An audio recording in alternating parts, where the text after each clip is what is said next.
I think Christmas with the Cranks is also underrated. Tim Allen. I mean, I just love him. It, As, and he plays the same character. and he's just right. Yeah. It Yes. was interesting to see him more of like, let me get out of Christmas versus let's me. I mean, the Santa Claus films, when he starts off, he's like, Christmas is what it is because of the kids. So it wasn't like he was heavily invested into Christmas, but he was one that was like fighting for the Santa spirit. And I think a lot of the stuff he does is like more for Christmas of like his character is excited for it. Right. And so it's interesting to see him be like, no, like, let's not. Let's just save the money and go on a cruise. And this is 10 years after the Santa Claus came out. Okay. Yeah. Christmas with the Cranks is Yeah. 10 years later. So yes, it is. It's very interesting. So I looked up, of course, some things. Good. One being the numbers, and the budget was an estimated. Any guess? 18. $60 million. Really? Yes. And I was like, you have got to be kidding. But I checked a couple sources. It was for Frosty. And it was very, I know, right? Frosty the Snowman. And it was very close to the same. But they only grossed worldwide 96.5 million. So it didn't really make it. No. And that's sad to me. I agree. But here's why I think it didn't make it. Hallmark. So good. Hallmark Christmas movies. Because I'm looking at this So and I'm good. thinking, okay, now let me say this first. I liked the film. Yeah. Christmas with the Cranks. I like it. Yeah. It's fun, But it's just kidding. but it's plain. It is. It's predictable. Yep. It's cute. But it's fun. It's Yeah. good. The actors did a nice job. They were excited. They Yeah. were, They the whole felt thing. feelings. Yeah, the whole thing was there. Dan Aykroyd. But the set was obviously a set on the back lot of some, whatever Yeah. studio. That was obvious. The snow was fake. The rain was fake. It was clear. Yeah. And that's okay. Yeah. But Hallmark, Spends $3. what's on your their films. guess on when they technically started with their first airing of a Christmas? Like the Hallmark Channel? Yeah, like the Hallmark. Really? Guess I thought- when. My guess would have been like the 90s. Okay, you're way off. Well, based on this conversation. 1951. Okay. It says it was an opera, Really? A space opera? maybe, which aired on December 24th, 1951, and is considered the first Hallmark Christmas movie.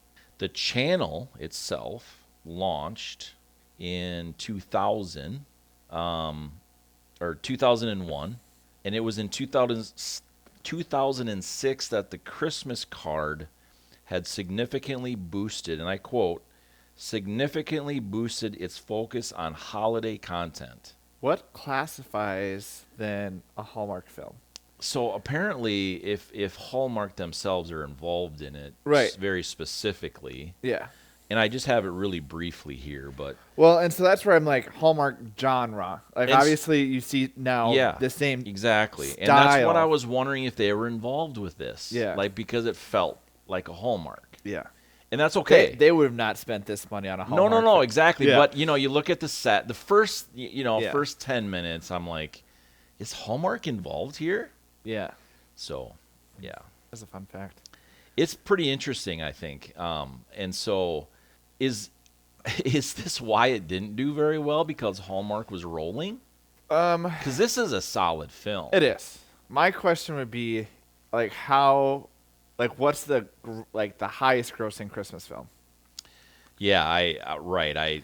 So for me, it would be, Grossing Christmas film. Yeah. So like setting expectations, because to me, Christmas films like Buddy or Elf, probably Elf. I wouldn't be surprised if it was Elf, but though the joy of like Christmas films is that you can sit down together and watch it at home. You have it on the background. You're making cookies or making the ham, and you put on your Christmas film like Die Hard, and the family can enjoy it together. Die Hard's a great Christmas film. It's not one where I'm like thinking, oh, Christmas film, like Christmas with the Crank, or even like even if I were to think about the Santa Claus films, Like, I don't know if I'd be excited to go to the theater for that type of film. Back then you would have.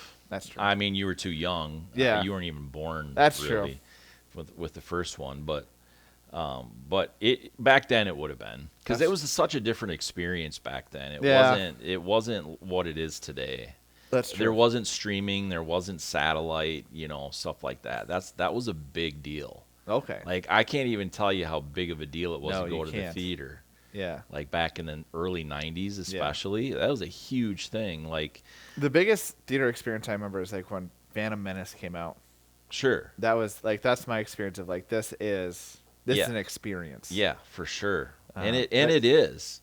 But it's just not today. No. Because of all the other options that there are. Yeah, absolutely. So, but this was good. I mean, it was such a fun movie to watch. It was a fun dynamic. Like the characters knew who they were. Where Tim Allen was like, I just want to stay away. Like that's my goal for this next week. Like anything Christmas, ignore. Like, and it wasn't like he was Christmas being trees. Grinch Christmas. No, this was just like it's this not is for a us different this year. right. Like it's not for us. Yes. Yeah. Which I think he did have appropriate responses to everything. It was like, sorry guys, like this year because our kid's gone, we're gonna not participate. Maybe say not participate in Christmas was a little extreme, but like just say, hey, we're not going all out this year. Exactly. And then I wish they would have played more on the community aspect of it, like to build it up. Right. And because that's where to me it was kind of like all of a sudden like, oh, so this is actually a big deal because it's a neighborhood that does this, not just them that do it. So here, wow, this is not what I expected. The highest grossing Christmas film of all time is the 2018 animated adaptation of The Grinch. Oh, is that by Illumination? With Benedict Cumberbatch? Yes, Benedict Cumberbatch. I have not seen that one. The title character. It earned approximately $539 million in worldwide box office receipts. This surpasses the classic Home Alone 1990, which sits in second place at $477 million. Okay. Home Alone was it's going to be a good segue at some point. Right. Yeah, that's crazy. That is crazy. That is not what I expected. No. There's so many good Christmas, like not Home Alone is pretty pinnacle. Yeah. This is where you do research, like how did Die Hard do? Just kidding. Well, so there's actually a little Asterisk? side thing here about Die Hard. Like Die Hard 2 is considered Christmas because it was, also. Yeah. Probably even more so technically maybe even than the first Die Hard because of what Die Hard, the first one kind of, the joke Set of up, it. yeah.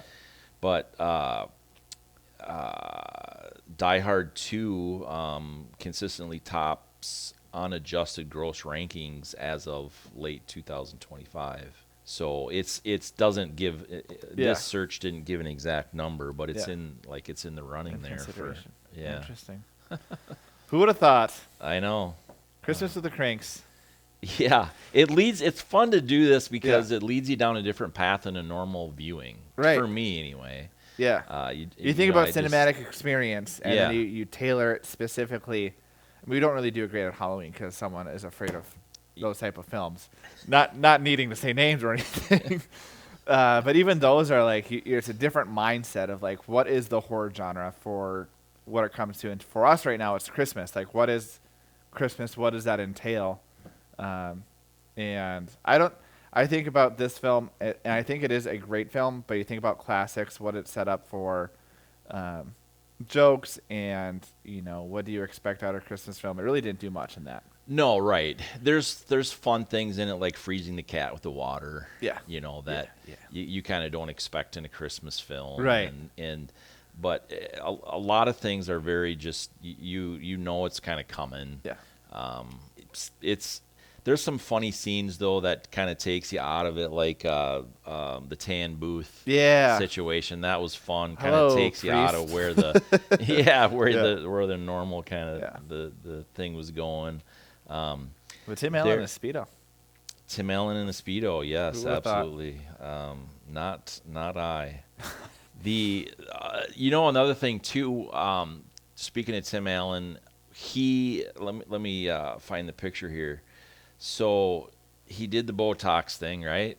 Yeah. And this, you see this picture, Yeah. picture. I'll try to remember to put it on the screen later. But so it reminded me of, and this is gonna be very weird for most people, but it reminded me of the first Klingons in Star Trek, the very Oh, yeah, yeah. first, very first. Not Galaxy Quest? No, not Galaxy Quest. But they had the Klingons had those eyebrows kind of like the that. The very raised, first yeah. ones.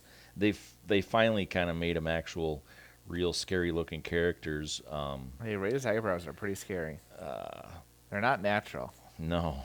So you fill some time. I will fill some time, which is great because I don't do well in these moments.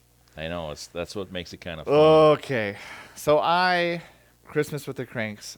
I think it was actually my first time watching it too. I don't think I ever watched this film until this last week, and I was pleasantly surprised. It was fun to see Dan Aykroyd because I really don't see him much besides Ghostbusters, and so it's fun to see him as a nice angry old man. And the Boy Scouts being angry that they didn't purchase any trees was a good touch. And the whole aspect of, oh, we got you this nice big tree. Oh, yeah. Yeah, that's nice. So just the very first, Yeah. just reminded me because he was dark and the eyebrows just went up. Raised, yeah. I mean, that's how Klingons were formed, was a spray tan and some Botox. Exactly. But then they kind of had it figured out. I mean, I could show you a whole bunch of different things, but there's some other Klingons with where Worf kind of the actual Klingons kind of became. So, yeah. We'll eventually get into Star Trek. It's funny.